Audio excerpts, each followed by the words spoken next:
Los humanos son seres sociales. Por sus características y necesidades, les es indispensable vivir con otras personas. Desde hace miles de años, cuando las cavernas eran su refugio, vivían en compañía de otros con la necesidad de ser liderados.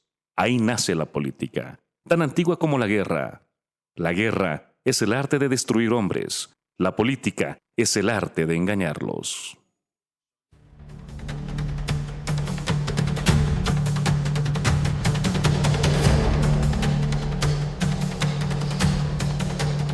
Amigos, buenas noches y bienvenidos a una nueva edición de Homo Politicus, panel de lujo en este domingo, para hablar de un tema fundamental que tiene que ver con las elecciones, la oferta electoral, el plan de gobierno de cada uno de los candidatos o de al menos de quienes van arriba en las encuestas. Para hablar de este tema, hoy tenemos 3 invitados especiales. Está don Carlos Bort, buenas noches y bienvenido. Es un placer compartir con usted este espacio. Buenas noches a ustedes, gracias por la invitación, un cordial saludo a los compañeros con los que vamos a compartir el conversatorio y a la audiencia. Don Fabián Yazic, bienvenido, gracias también por acompañarnos. Buenas noches, Paola, un gusto, Pepe, un gusto verlo a Chatito, gran amigo, a Carlos, un placer compartir esta tertulia. Don Raúl, también qué gusto tenerlo aquí. Usted se estrena en el programa. Gracias por acompañarnos. Bueno, menos mal que me han invitado. Espero que no se arrepientan. Más bien que se repita. Gracias. Y saludos a ustedes. Claro, vengo a casa, ¿no? La universidad ha sido mi casa, mi hogar durante 33 años. Y saludos a Fabián, aquí con quien nos conocemos. Ha dirigido una de las editoriales más importantes, La Muela del Diablo, donde nos han hecho famosos como Comuna, éramos de Comuna. Exacto. Y hay uno que se ha salido de Comuna, menos mal. Mejor no decimos su nombre. Lo dejemos ahí flotando. Carlitos, un saludo. Pepe, panel de lujo, bienvenido también. Eran las palabras que tenía. Sin duda alguna, panel de lujo. Buenas noches, Paola, amables televidentes, nuestros invitados, bienvenidos como siempre. Y bueno, las elecciones están más cerca que nunca. Por ello, el programa de hoy está destinado a analizar los programas y planes de gobierno para ver definitivamente si son demasiado ambiciosos, si en algunos casos son demasiado oscos o en algún caso prometen la panacea. Precisamente queremos empezar con usted, licenciado Yaxi, para ver cuál es la lectura, la visión que usted tiene respecto a esto. Nos vamos a restringir a los 3, 4 primeros en encuestas para ver si realmente la oferta electoral política es certera, es verdadera o digamos está muy cerca a la fantasía. A ver, para entender un poco la magnitud de los programas, de las ofertas electorales, primero los programas de gobierno son meros trámites administrativos y se nota. Hay documentos desde 60 páginas, más o menos mejor elaborados, son punteos. Hay otros documentos extremos de 12 páginas con ideas fuerza, ¿no? Y eso es porque se ha improvisado. Quizá los partidos políticos, las organizaciones en general, es una dosis de improvisación y no creo que estén respondiendo a algo que es fundamental. El ocaso de la revolución democrática y cultural del movimiento al socialismo, que nos ha llevado a un agotamiento además del modelo socioeconómico productivo comunitario. Estos dos elementos han marcado lo que se ha denominado una crisis multidimensional, que tiene en la esfera político-institucional varios elementos. Finalmente, luego de la esperanza de una nueva constitución del año 2009, hoy día tenemos pura desesperanza, una crisis institucional más bien. Yo diría una suerte de anomia institucional, social, política. En el campo económico, la agenda parece ser esa, la que están centradas los candidatos por ello. Esta falta de carburantes, falta de dólares, el incremento de los precios, esta amenaza de estar al borde del colapso económico, marca sin duda un proceso electoral complicado, complejo, fragmentado, donde parecería, y me da la impresión de que los partidos no están calibrando, sintonizándose con esta crisis multidimensional.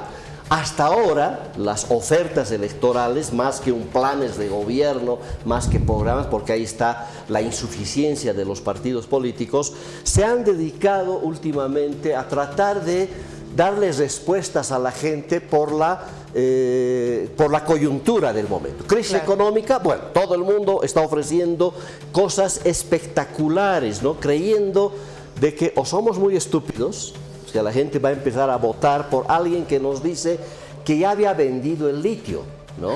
Es decir, una cosa rara, ¿no? Gente como esta que lo acusa a otro personaje de estar transando con el litio, cuando él está ofreciendo que ha vendido el litio anticipadamente y nos dice 10.000 millones de dólares ya tengo asegurado.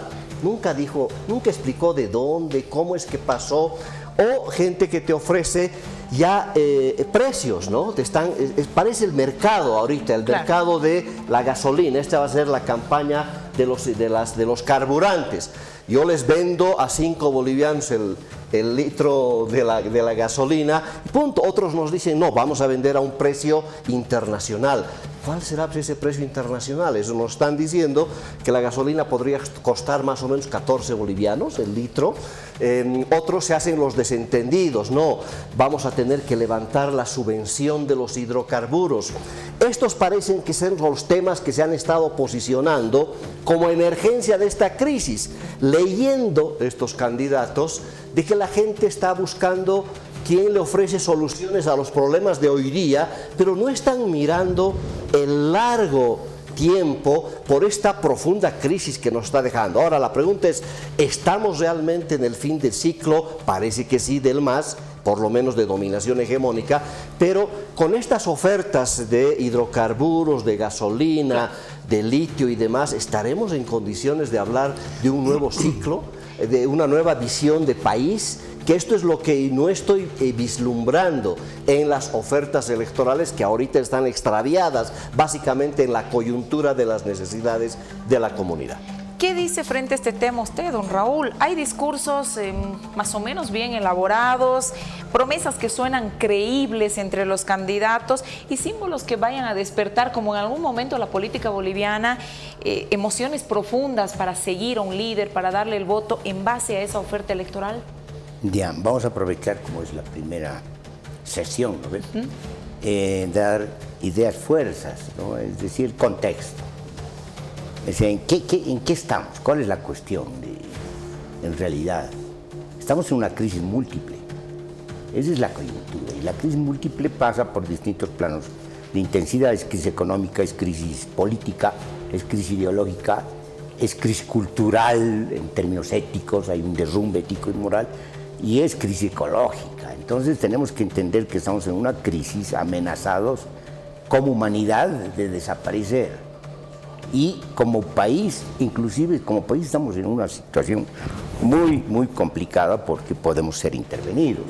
Ya nos han calificado como país parecido a Afganistán.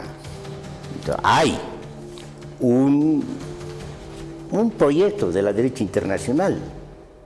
Es decir, porque ellos están en otra agenda y nosotros estamos en una agenda completamente distinta, como si no existiera el mundo. Es decir, ellos están lanzando una guerra contra China, así de simple.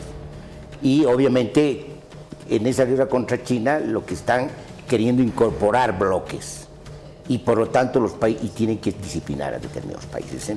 Entonces es un contexto mundial, hay un contexto mundial. Y en ese contexto mundial juegan de alguna manera las elecciones un papel. Porque los que salgan van a tomar una decisión. Unos se van a aliar a Milei, los imitadores de Milei, porque son imitadores, ¿no ve? Además, inclusive con sus carajos, ¿no ve? Repiten lo mismo, es una puesta en escena bastante ridícula, pero sin saber lo que es Milei. Milei es un señor bizarro, es decir, completamente descontextuado, ¿no? Que vive una especie de esquizofrenia y que se lanza, digamos, a un programa que es anacrónico. ¿Por qué? Porque los populistas, los kirchneristas, cavaron su tumba y crearon esa situación para que salga un personaje como Milei que no hubieran que salido. Pero aquí lo tienen como taita. es decir, es el que tiene la solución. Pero esa es la solución que la dio antes Sánchez de Lozada y la dio antes Pinochet, y son proyectos que han fracasado. Entonces tenemos que hacer un balance, no de estos 20 años, de 40 años. El neoliberalismo nos llevó a un tipo de crisis y el neopopulismo nos llevó a otro tipo de crisis. Ese es el contexto. ¿Y qué es la democracia? Yo veo en los programas un retroceso tremendamente significativo. Hemos retrocedido en la constitución política del Estado. Obviamente los neopopulistas, las gestiones de Evo y las gestiones de Luis Arce Catacora no han cumplido para nada la constitución. Deberíamos estar en un sistema de gobierno de la democracia participativa, directa, comunitaria y representativa, donde los funcionarios no deciden. Eso dice la Constitución. Hay una construcción colectiva de la ley, hay una construcción colectiva de la decisión política. Entonces decidíamos nosotros, pero siempre han decidido la vieja usanza. Es decir, nunca han cumplido con la Constitución, siempre han sido durante 20 años gobiernos inconstitucionales. Entonces estamos en un reverendo lío. ¿Qué estamos discutiendo? Hemos retrocedido porque estos señores que presentan la señalada derecha, para hablar ya ilustrativamente, ¿qué nos presentan lo que ha dicho Fabián. Es evidente de que son programas bastante provisionales que están respondiendo a los síntomas de la crisis, que tienen que ver con la escasez de los carburantes, la escasez de dólares. Y hay uno que hace un diagnóstico que es bastante interesante sobre la crisis de YPFB, ¿no? Pero digamos, para de contar, no atacan las causas. Si tú quieres resolver el problema de la crisis, tienes que atacar las causas. No atacan las causas, son los síntomas. Es decir, son calmantes que nos dan para unos cuantos días, calmantes para 100 días. Y después va a venir el dolor. Entonces, ¿cuál es el problema? Voy directo al asunto. El modelo colonial extractivista del capitalismo dependiente que lo hemos hecho funcionar durante 2 siglos y eso vamos a festejar. Es decir, desde la colonia nos han convertido en un país exportador de materias primas.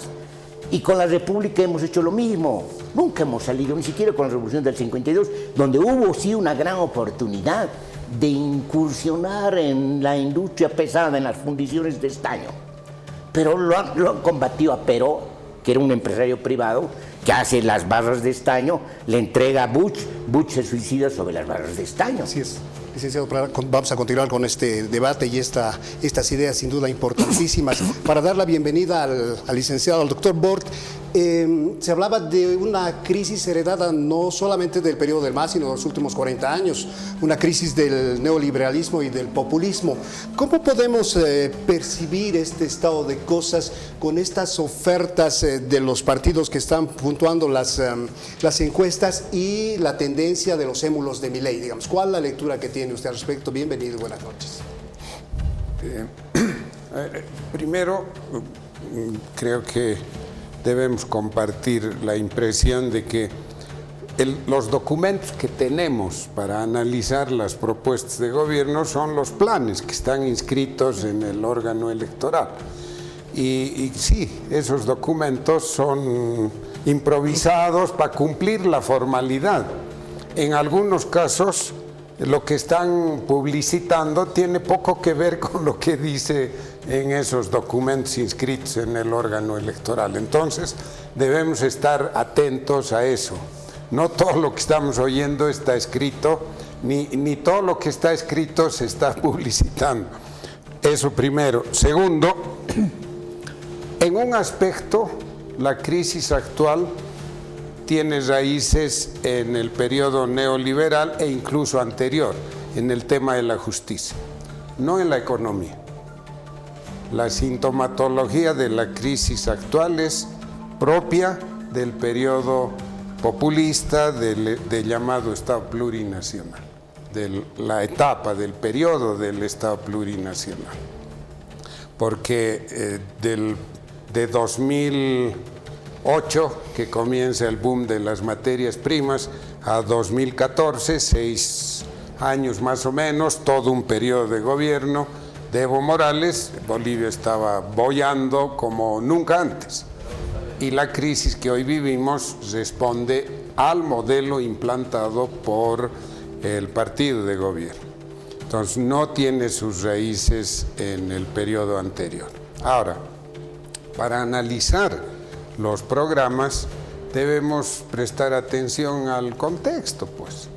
No es pensable una campaña electoral en medio de una crisis como las campañas cuando Evo Morales disponía de 20.000 millones de dólares anuales. No es posible. Están todos obligados a responder a las exigencias de la crisis. Entonces, si nos fijamos, los programas responden a 4 grandes problemas que no necesitamos abundar en ellos, basta mencionarlos. El tema de la ausencia de suficientes dólares en los circuitos económicos, el tema de los carburantes, carburantes subvencionados que no existen ya en los surtidores, el tema de la inflación y el cuarto tema, que es el de la seguridad jurídica, la justicia, seguridad ciudadana, etc. Entonces, cada uno de estos grandes problemas responde a diversas causas. Solo mencionaremos uno, ¿no? El más, cualquiera, dólares, ya. ¿Por qué no hay dólares? Porque se falsearon, mal utilizaron la gran cantidad de divisas que ingresaron al país, las mal utilizaron, agotaron las reservas, han terminado liquidando el oro, ya nadie sabe exactamente cuánto oro hay en el Banco Central. Eso se va a saber recién cuando entre el próximo gobierno. O sea, no hay ya divisas en el Banco Central, por lo tanto tampoco hay en el Tesoro General. La otra causa, la caída de las exportaciones de del gas e hidrocarburos. El resultado es el que tenemos ahora. Entonces hay que atacar esas causas. O sea, no hay otra forma. Y si lo que nos ha traído a esto es el modelo populista, estatista, que también es una repetición del de los años 50, obviamente con sus características locales y actuales, las respuestas son las únicas que están en mesa. Ahora, hay un programa, y comienzo a entrar a los programas, hay un programa que no razona así. El programa de Samuel Doria Medina, el programa de gobierno de Tuto Quiroga y incluso el programa de Reyes Villa, aunque ahí, claro, es muy difícil decir que sea de él, ¿no? Porque es inconcebible que el señor sea capaz de concebir un plan de esa naturaleza, pero estos 3 planes echan mano del paradigma liberal, neoliberal. El plan de gobierno de Andrónico no lo es tanto. El plan de Andrónico, obvio, por su filiación, su origen, etcétera, lo que intenta hacer es, en este modelo, mejorar algunas cosas. Y la interrogante es la que está flotando en el medio, ¿no? Para salir de la crisis, ¿solo hay que introducir ajustes al modelo económico del masismo? Hay 2 respuestas. Obviamente los militantes del MAS, simpatizantes, dicen sí, solo hay que introducir ajustes. Y los que están en la otra vereda dicen no es posible ya, el modelo está agotado, hay que cambiar de modelo. Y esa es la diferencia. 3 programas de los 4 con mayores posibilidades buscan cambiar el modelo, 2 de manera clara, sin mayores dilaciones, Samuel y Tuto. El programa que se llama Súmate, se llama, ¿no? Sí, el programa de Súmate retóricamente plantea algo así como Bolivia 180 grados, dice, vamos a implantar el nuevo modelo denominado Bolivia 180 grados. En ninguna otra parte lo explican en qué consiste, pero ya tiene nombre, ¿no? y el modelo, la propuesta de Andrónico, que intenta introducir ajustes nada más en el actual modelo. Pero lo interesante, y con esto termino, el plan de gobierno de Andrónico en la justicia se suma a las críticas de los otros tres y plantea, por primera vez escucho a un masista plantear que hay que desechar la elección por voto popular de los magistrados, que hay que ir a otra modalidad, crear una instancia en la sociedad civil, etcétera, etcétera. Es interesante, habrá que esperar cómo evoluciona esta posición de, no sé cuál será pues ahora el partido de Andrónico, ¿no? Exacto. Don Fabián, ¿qué dice usted? ¿Cómo ha visto estos planes de gobierno? Tuto Quiroga, por ejemplo, dice acuerdos con el Fondo Monetario Internacional. Basa más o menos la retórica del discurso en eso que está en su plan de gobierno. ¿Cómo ha visto eso? A ver, no son los programas de gobierno lo que orientan el voto, ¿no? Nunca lo han sido, por más buenos que sean. Los que tenemos ahorita son pésimos, son improvisados. Por tanto, nadie los lee. No es un referente.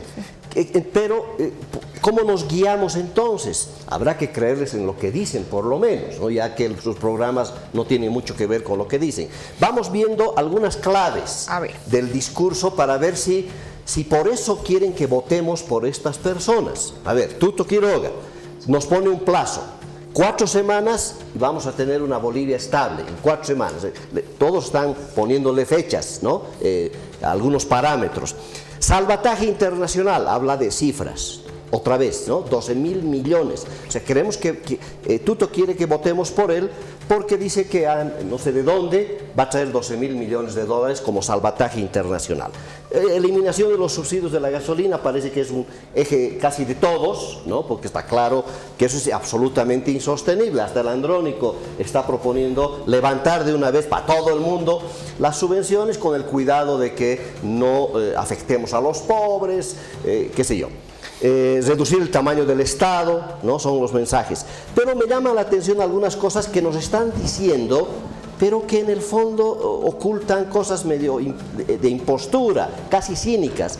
Tuto Quiroga nos dice, no en el programa, sino él hace la campaña y dice: el acceso a la función pública tiene que ser por mérito y por competencia, no por amigotes ni parientes. Sin embargo, tiene a su hermana de candidata a diputado y tiene al hijo de Luis Vázquez Villamor.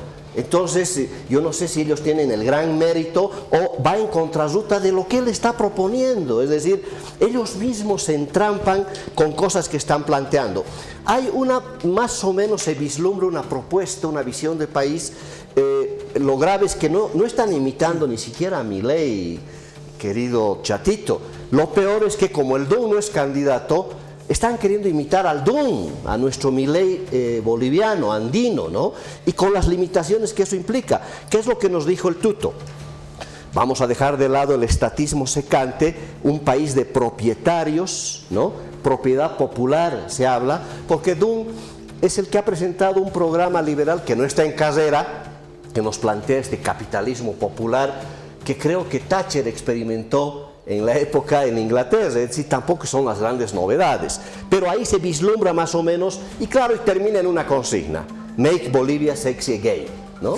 Ya está, listo, con eso se redondeó esta locura de que quieren que votemos por estas consignas. Veamos lo de Samuelito, ¿no? Samuel Doria Medina, y ahí hay cositas interesantes, es decir, sus 100 días, carajo, ¿no? Porque eso está posicionado como mensaje, como señal. No sé si es el carajo de Eduardo Avaroa que hace 2 años repetimos, me imagino que debe querer el mismo mensaje, pero es un poco más realista, no habla de 10.000 millones de dólares, habla solo de 2.000 millones, quisiera, para solucionar en 100 días. ¿Qué nos quiere explicar en 100 días? Con 2.000 millones bastará para más o menos paliar mi gobierno. En 100 días vamos a resolver los carburantes con 2.000 millones de dólares y después vendrá un fondo de estabilización, ¿no? Si todos nos están ofreciendo estabilización sin aclarar en qué significa, hasta que reaccionen, nos dice Samuel, las exportaciones. Es decir, es una esperanza, ¿no? Nos está dando una esperanza, pero sin ningún tipo de fundamento ni esclarecimiento. Con los subsidios están lo mismo, pero aquí viene otra trampita. Están empezando a ofrecer cosas medio ya demagógicas, ¿no? Nueva ley de inversiones, nueva ley de litio, y se atreve Samuel, y también lo está haciendo Manfred, lo está haciendo Tuto en la desesperación de 3 semanas que quedan de la campaña, ya están ofreciendo regalías del 11% del litio a Potosí y Oruro, ¿no? Yo no sé con qué criterio, cuando todavía no tenemos ni la más remota idea de qué va a pasar con el litio, pero ya unos lo han vendido.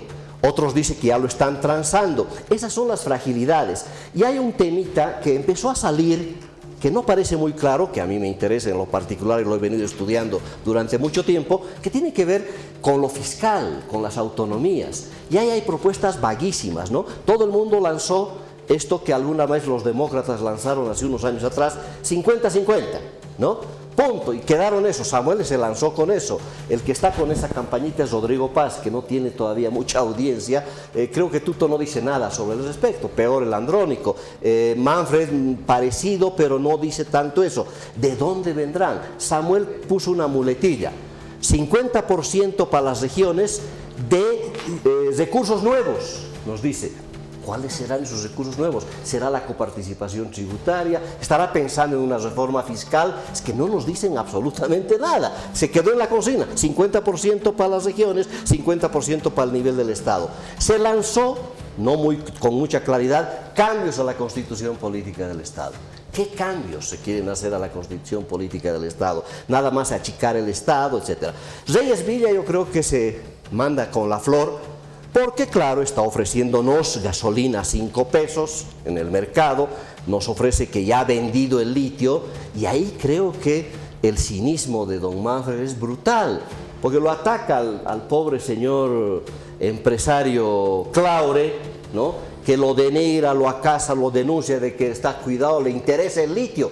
No, el Manfred no le interesa el litio, ya lo ha vendido. Eso es lo terrible de nuestro amigo Manfred Reyes Villa. Pero además lo ataca de una manera virulenta al señor Claure, quien estaría pensando quizá en negociar. Había hablado con Samuel, pero habrá que ver si es cierto. Pero él lo dice descaradamente: yo ya vendí el litio. ¿Y qué? Un poco es lo que nos está diciendo. Nunca nos aclara a dónde lo ha vendido, pero ya nos ofrece que ya tiene 10.000 millones de esa venta anticipada. Esas son cosas que no podemos dejar pasar. Y una consigna, ¿no? Tanto Estado como sea necesario, tanto mercado como sea, son muletillas para no decirnos absolutamente nada. Apuesta por una reforma constitucional, tampoco está muy claro a dónde va. Plantea lo del pacto fiscal también, 50-50, 50-50, parece que es la moda, con eso pretenden conquistar no sé a quién. Y finalmente, para redondear el análisis de las cosas que más o menos hemos escuchado, lo de Andrónico, evidentemente, nueva versión del modelo de economía plural, ¿no? Es decir, es un poquito adaptar el modelo. ¿Cómo es que se puede adaptar el modelo de Luis Arce Catacora, el modelo socioeconómico productivo comunitario? Reacomodaremos las finanzas, garantizaremos al agronegocio, hay que apoyarlo, hay que apuntalarlo. Ahí no está muy claro a dónde apunta el reformista de Andrónico. Quiere reformar, maquillar, ni más Estado ni menos Estado, un Estado renovado, ¿no? Son consignas medio huecas, medio vacías. Obviamente plantea revisar ley de inversiones, ley de hidrocarburos, habla de seguridad. Lo que Andrónico está tratando de hacer es dirigirse a todo el mundo y más o menos tratar de lanzar cosas que la gente quiere escuchar. Los industriales quieren escuchar seguridad jurídica, les vamos a dar seguridad jurídica. Pero claro, el cinismo es de tal manera, de tal magnitud, que su candidata a vicepresidente de Andrónico era ministra de Planificación de Evo Morales, una de las absolutas responsables del fracaso del modelo socioeconómico productivo comunitario, que ahora lo quieren reformar. Gracias, don Fabián. Licenciado Prada, 4 visiones de país, algunas muy similares, otras proponen cambiar, si no radicalmente, hacer algunos cambios y otras que prefieren parches. Usted ha vivido por dentro el proceso del MAS, este proceso, el modelo productivo. Es tiempo de cambiar. ¿Cuál es la visión que tiene del actual candidato de Andrónico y obviamente las posibilidades que plantean los otros partidos políticos? Bueno, hay que aclarar, no hay modelo productivo social comunitario, eso es una retórica. Y tampoco hay un modelo neoliberal, eso es mentira. Es el modelo colonial extractivista del capitalismo dependiente, nunca hemos salido. Para que entiendan los economistas, que reducen todo a un pizarrón, ¿no? Es país primario exportador, eso es. En realidad hay 2 versiones, digamos.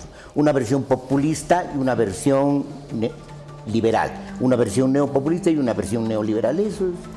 Pero es el mismo modelo.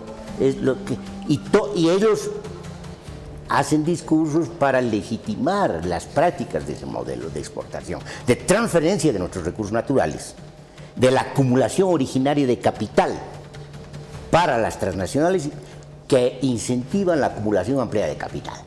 Eso es. Es decir, no hemos salido, no tomemos en serio cosas que no son en serias. Es decir, empecemos a tomar en serio la cosa.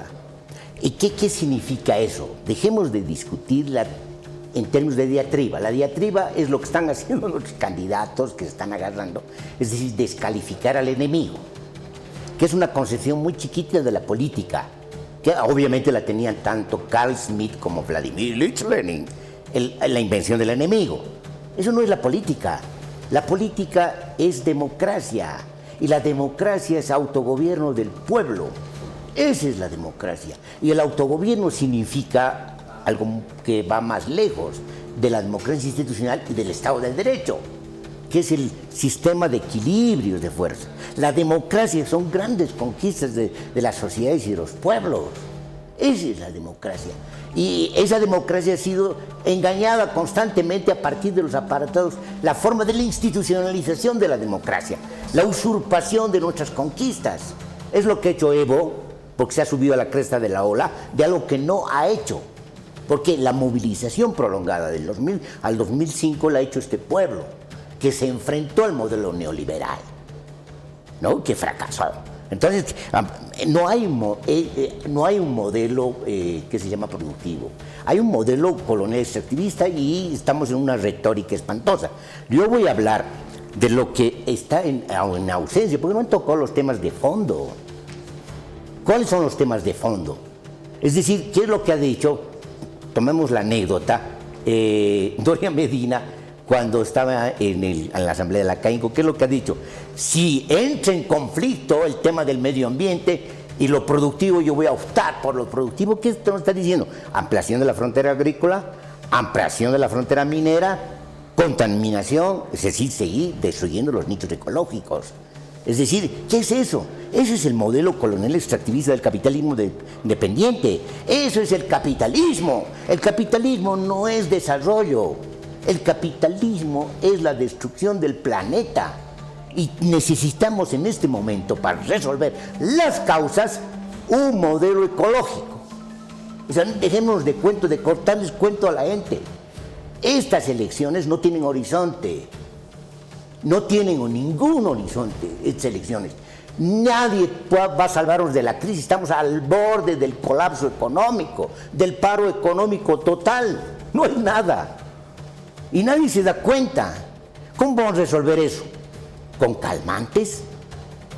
Necesitamos ser mayores de edad, hacernos cargo de nosotros mismos. Ese es el autogobierno, es la democracia. Tenemos que deshacernos de la casta política y de la clase política, que es un término que lo usábamos nosotros de comuna del 2010. Milei es un plagio, se ha plagiado de todos, es decir, y maneja de manera manualista a Hayek, a von Mises, a la escuela de Viena. Es una impostura impuesta por servicios secretos. Ahí está, hay un tema ahí muy complicado. Y por eso está en venta Argentina. Y nosotros no podemos aceptar que salga alguien que lo vaya a apoyar a Milei y va a distorsionar todo el campo si ustedes quieren, geopolítico de Sudamérica. Estamos en peligro. No podemos entrar en ese tipo de guerras, porque somos pacíficos, pacifistas, según nuestra Constitución. Entonces hay problemas de fondo. Entonces no han tocado, ninguno ha atacado a las cooperativas mineras, que es el proyecto de Sánchez de Lozada. ¿Cuándo se han convertido los cooperativistas mineros en 200.000 trabajadores con Sánchez de Lozada? ¿Y qué hace Evo cuando entra? Continúa con eso. Evo no ha sido ningún modelo comunitario. Evo ha sido una mixtura entre el viejo modelo populista del MNR y el modelo neoliberal que lo ha mantenido en la minería. Hasta ahora siguen pagando los mineros 9% de regalías, de tributos. ¿Cómo pues, frente a lo que se ha pagado que el 60%? Y los cooperativistas mineros, que se llaman 3.000 millones de dólares, solo pagan del 2 al 3%. No se han tocado los problemas de fondo. ¿Cómo vamos a engañar a la gente? No podemos ir a hechas elecciones, son inútiles, no tienen sentido. Eso no es defender la democracia. Matar la democracia es ir a estas elecciones, es matar a la democracia. Porque ¿qué significa eso? Es seguir engañando el círculo vicioso del poder entre los unos y los otros. Y no tocar los temas de fondo, la retórica de los unos, de los que entran en la diatriba, la retórica de los comentaristas políticos, porque hay otra retórica que no tocan los problemas de fondo. Y entrar a la discusión es entrar a la discusión conceptual. Manejemos conceptos, no términos. Entonces, cuando entremos a la discusión conceptual, vamos a darnos cuenta que estamos en un peligro existencial y que volvemos a reproducir. Y si no sacamos fuerzas desde adentro, si no resolvemos radicalmente el problema que hemos heredado, no hay solución. Dejemos de engañar a la gente. Entonces, no están tocando los problemas de fondo. Hay un tema que yo quisiera tocar. Tú has hecho un buen diagnóstico de YPFB. Un buen diagnóstico. Es decir, no hubo nacionalización, tienes razón, no hubo nacionalización. Ha habido más bien una desnacionalización con los contratos de operaciones. Pero dice una cosita, yo quiero dar el ejemplo para mostrar cómo manejan la información. Dice, ha subido de 1.200 millones de dólares a 6.000 millones de dólares nuestro ingreso. Sí. Y eso se debe gracias a que hubo antes la ley Vaca 10, que no sé qué. Sí, puede ser. Y yo he estado metido cuando han descubierto tal pozo. Sí. Bueno, pero ellos que han apostado en ese momento, el 32%, del 18 han apostado el 32%, el más apostó el 50%. Es el alto. La guerra del gas en la agenda de octubre que propuso la nacionalización de los hidrocarburos. Esa es la diferencia. Si hubo nacionalización y no hubo nacionalización, fue mentirosa, pero de todas maneras han entrado 6.000 millones de dólares. No hubieran entrado si hubiera sido la propuesta de Tuto y de todos ellos, del 32%. Entonces dije, hablemos claras las cosas. Estos señores quieren venirnos a contar cuentos. Estos señores lo que hacen es, como hacen los otros señores, convertir al Estado en un botín. Están viniendo a hacer negocios. 12.000 millones de dólares es para hacer negocios entre los amigos. Ha hecho Macri, ha hecho Menem, lo ha hecho Milei de la manera más escandalosa, y aquí también lo van a hacer. Los Real va a hacer eso. Están viniendo a hacer negocios. ¿Acaso les importa a la gente? Estamos a punto de entrar al hambre, lo dijo la FAM. Es verdad. Se viene el hambre. ¿Y qué vamos a hacer? ¿Acaso les importa a la gente? Tenemos que resolver esto. Y la única manera de resolver es solidariamente. Ninguno tiene un programa de solidaridad, porque están acostumbrados a normalizar la pobreza, la miseria. Entonces, claro, nos están obligando a hacer lo que se hizo el 52. Es en esa situación estamos, y ahora estamos discutiendo los programas. Bueno, estamos discutiendo porque estamos obligados. Son un referente, y además nos están mostrando lo que son. Más tenemos que hacer el análisis de los programas por sus ausencias. O sea, más que elecciones, licenciado, más que elecciones, ¿estamos revolución? Claro. Yo digo revolución, yo he llamado a la insurrección. Pero en términos teóricos, ¿qué significa eso? Puede ser una movilización general. No hay solución. El MAS ha expropiado la voluntad de este pueblo. Lo que ocurrió del 2000 al 2005 fue una movilización sin el MAS. Eran los actores. Los actores eran los de la Coordinadora del Agua, los actores fue la CSUCB de Felipe Quispe, los actores fueron otros. estos se suben a la cresta de la ola, se apropian de algo que no les pertenece y encima se declaran el gobierno de los movimientos sociales. Eso ha pasado en todo el mundo, con todas las revoluciones. Las revoluciones cambian el mundo, pero se hunden en sus propias contradicciones y otros gobiernan, no los que han peleado. Entonces estamos pagando, es verdad, esa impostura estamos pagando, de los unos y de los otros. Y lo que hay que decir al pueblo, que ya que estamos en pantalla, es que estamos en un peligro muy grande. En realidad voy a exagerar. Si hay una preparación de intervenir, porque somos un Afganistán, además tenemos carteles, una guerra de carteles, tenemos que prepararnos para la guerra. ¿Y quién nos presenta un programa que no tiene nada? Hemos perdido la guerra del Pacífico, hemos perdido la guerra del Acre, hemos perdido más de la mitad de nuestro territorio. Estamos repitiendo los errores. Hay una conducta, hay unos esquemas de comportamiento, de sumisión espantosos. Un pueblo que no defiende su territorio, un pueblo que no defiende su constitución, no merece existir. ¿Qué dice frente a eso, don Carlos Borges? Las elecciones se han convertido en eso, en una batalla de narrativas, no de propuestas, no compiten ideas, sino un eslogan bonito de marketing con una manipulación emocional que busca ser la clave del éxito. Todas las elecciones son eso. No se votan en las elecciones, salvo pequeños segmentos poblacionales. La gran parte de los electores votan por emociones, por sentimientos, por simpatías, por antipatías, etc. Pero lo que hay que destacar más bien es que los académicos estamos acostumbrados a exigir que, sin importar el contexto, se ajusten los operadores políticos a ciertos parámetros lógicos, metodológicos, que es lo que Raúl decía, ¿no? Aquí no están abordando los temas de fondo, se necesitan desarrollos conceptuales, pero esos somos los académicos. En la práctica, los actores políticos en un proceso electoral tienen que responder a la realidad. Y la realidad es la que estamos viviendo, profunda crisis, y la realidad que estamos viviendo es la realidad de la gente. A los transportistas no les interesan los conceptos, a los transportistas lo que les interesa es que haya diésel y que haya gasolina. A las amas de casa, a todos nos interesa que haya arroz, que haya aceite, a precios accesibles, el pollo, etcétera. Y entonces los candidatos tienen que atender eso. No pueden comenzar a elucubrar y decir vamos a hacer esta Bolivia, no.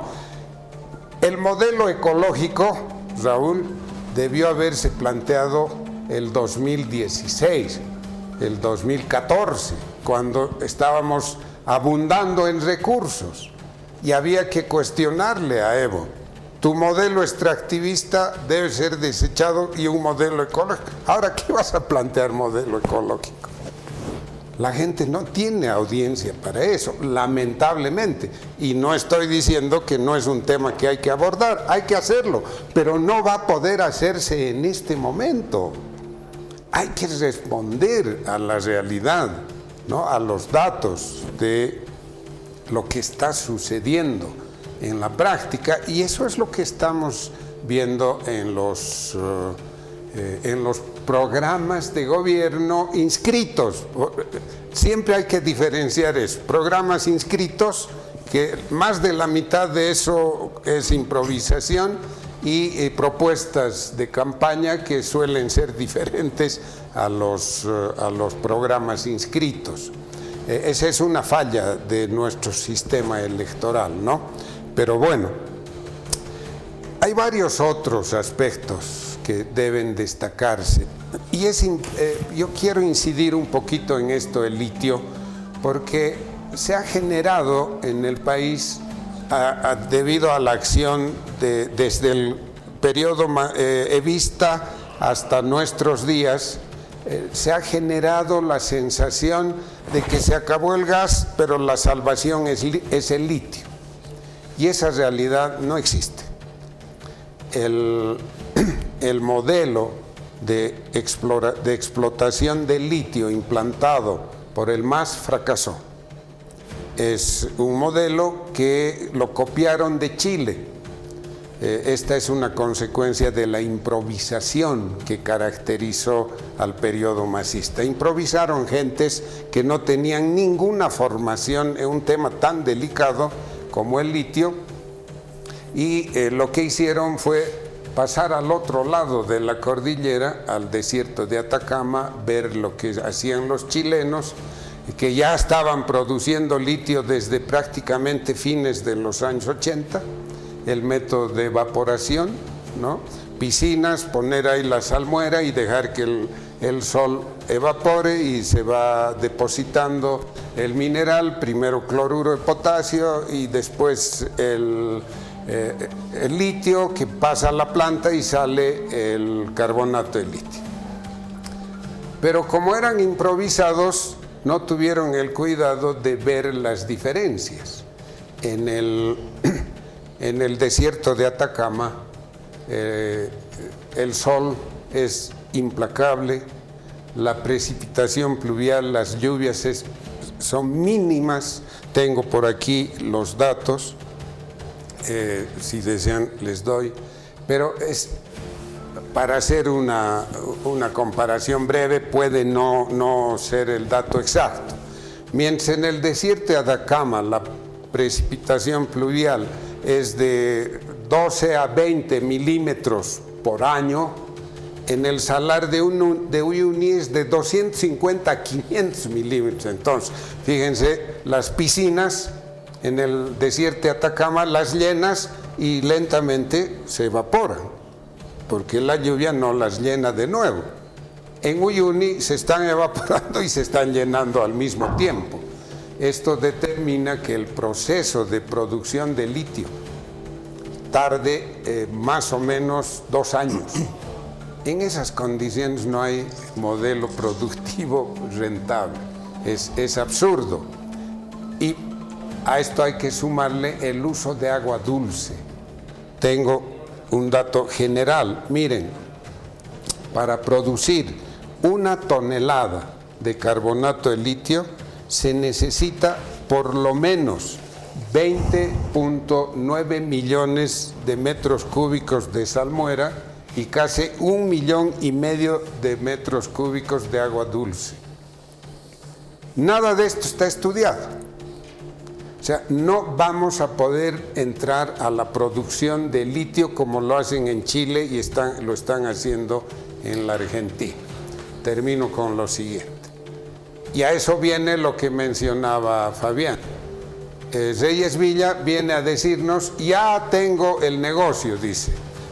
Y además ha dicho un dato más. En 2012 el litio, la cotización internacional era de $87,000 la tonelada. Hoy está en $8,000 la tonelada. Y Reyes Villa nos ha dicho, ya tengo un comprador y me han ofrecido $10,000 la tonelada. Oye, yo quiero conocer a esa persona. ¿Se puede interrumpir? Un absurdo total, ¿no? Ya. Bueno, nos ha presentado un panorama, Carlos. Yo no estoy de acuerdo porque en parte sí, digamos, los datos son correctos, pero el tema es quién controla los recursos naturales, quién controla las reservas de litio de la Argentina, de Chile y el nuestro. Ahí está el tema.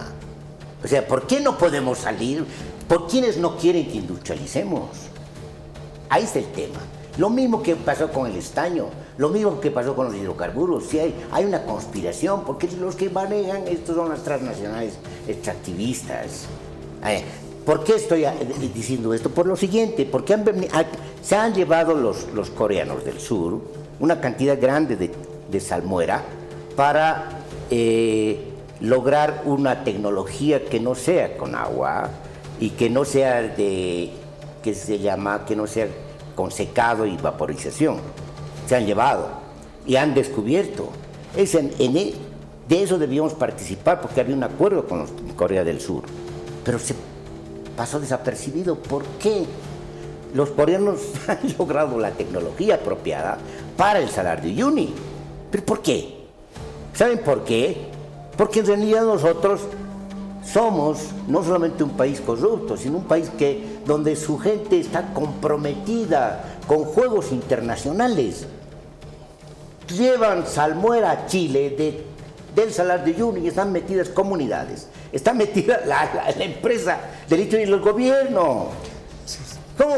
Si eso saben los oficiales del ejército. Ese es el tema de fondo, Carlitos. Aquí hay un problema muy serio que podemos llamarle, como dice la Constitución, traición a la patria. Y eso se han comportado en todo. Los aparentemente patriotas que han defendido están comprometidos en juegos sumamente peligrosos. Entre ellos también el del uranio. Se han metido en juegos muy serios. Y además ahora toditos están detrás de las tierras raras que hay en Santa Cruz. Y hay estudios de la Universidad de Brasil con estudiantes bolivianos donde ya se sabe que hay tierras raras. Lo que pasa es que estos quieren hacer su negocio. Tienes razón, Fabián, esto es una especie de excusa. En realidad el juego está en otra parte, la vida está en otra parte, como decía el novelista Gano Kundera. Ese es el tema de fondo. Disculpe que les interrumpa, pero Carlitos es más como un anexo que como una crítica. Sin duda, este tema del litio, de las tierras raras, el propio uranio, amerita un capítulo especial que lo vamos a agendar aquí en el Homo Politicus. Desgraciadamente el tiempo se nos acaba ya en la recta final. Licenciado Yaxi, ¿cómo ve usted este panorama? Muy oscuro, incierto quizá, en algún caso se dice elecciones inútiles. Sí, bueno, si seguimos en esta línea discursiva del Chato, lo que nos queda es dinamitar la democracia y en eso no estoy de acuerdo, ¿no? Enfáticamente, que firme. El 90% de la gente sabe que estamos mal, Chatito, ¿no? Eso no necesitamos decirle ni de descubrir la pólvora. Y estamos mal porque fracasó el neoliberalismo del año 85 al año 2005, fracasó rotundamente y nos tomaron el pelo los corruptos del MAS y Evo Morales. Ese es el resultado ahora de esta brutal crisis. Por tanto, hay una esperanza. El 70% hoy de las encuestas del electorado está buscando el cambio. Hay esperanza, Chatito, y las elecciones, la gente va a ir a votar porque quiere el cambio. El gran problema, el cambio va a venir con el gran problema es que quienes hoy están llamados a responder a ese cambio no tienen una propuesta de cambio. Y están ahí, están figurando como primeros en las encuestas, no por mérito propio, sino precisamente porque el MAS hizo las peores cosas y hoy día está en crisis, está desapareciendo un régimen de 20 años hegemónico y ha dejado un vacío. Y están ahora peleándose el Tuto, el Samuel y el Manfred con estas propuestas que lamentablemente no están enarbolando el cambio. Esa puede ser la frustración. Y vamos a ir camino, lamentablemente, yo creo que a un régimen de transición. Es decir, así como están las cosas, un régimen de transición que ojalá mínimamente después del 17 de agosto se generen bases mínimas de gobernabilidad para ir cambiando las cosas. Yo creo que no hay una oferta de cambio, no se están sintonizando con que la gente está esperando cambio estructural. No va a venir eso el 17 de agosto, pero ojalá que empecemos el 17 de agosto con posibilidades de mínimas de gobernabilidad a un régimen de transición y ahí vendrá pues el cambio hacia adelante con nuevas minorías, con nuevas mayorías y generar un país que lo hemos soñado hace 50 años. Yo quiero agradecerles a nuestros tres. Ya no sueña, Fabián. Pero lo hemos soñado, seguimos soñando, pues, Chatito. No, pero no es para dinamitar, tampoco es para dinamitar la democracia. Quiero agradecerles. 30 segunditos, por favor. Estamos ya con el tiempo. Bueno, una cosa Vamos muy con simple. don Raúl y don Carlos. No sabemos qué va a pasar en las elecciones. Las encuestas no son encuestas. Yo soy demógrafo, soy estadístico. Eso no es mucho aleatorio simple, eso es publicística. En alemán significa el uso de la aritmética para propaganda política. No sabemos lo que va a pasar, no sabemos. A ver, dime, ¿dónde están las votaciones? ¿Cómo te vas a presentar, inclusive con sus encuestas, con un 20% frente a los que sacaron 51 y 54 y te crees ganador?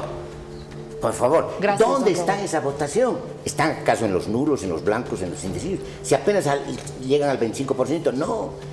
No sabemos lo que va a pasar. Nos están apretando de control. Es la verdad de la milanesa, es que no sabemos Don cómo va a ser la votación. En 30 segundos su conclusión, por favor. Sí, miren, la crisis es fuerte, profunda y amenaza a agravarse día que pasa. La población está consciente de dos cosas. Primero, fracasó el MAS, la gran mayoría siente frustración, se siente engañada por lo que hizo Evo Morales y sus seguidores. Y enseguida saben que hay que sacar al MAS del gobierno. A eso se refieren cuando hablan de cambio. Hay que cambiar el régimen político para salir de la crisis. Por eso va a haber elecciones. No hay otra vía en estas condiciones. Gracias. Y no importa, termino con eso, no importa que el 17 de agosto el que gane quede con 32%. Volvemos a lo que era en el periodo neoliberal. No importa eso, la gente quiere que estos se vayan, los responsables deben irse. Gracias, don Carlos. Don Fabián, un gusto. Don Raúl, gracias por habernos acompañado. El tiempo nos ha quedado demasiado corto. Así es. Y Yo vamos creo a hacer que no una segunda sabemos entrega. lo que quiere la Una gente. segunda entrega. Hay un Gracias por tema estar ahí, con Carlos. nosotros. Nos vemos el siguiente domingo aquí en el Homo Políticos. Muchas gracias de corazón. Gracias.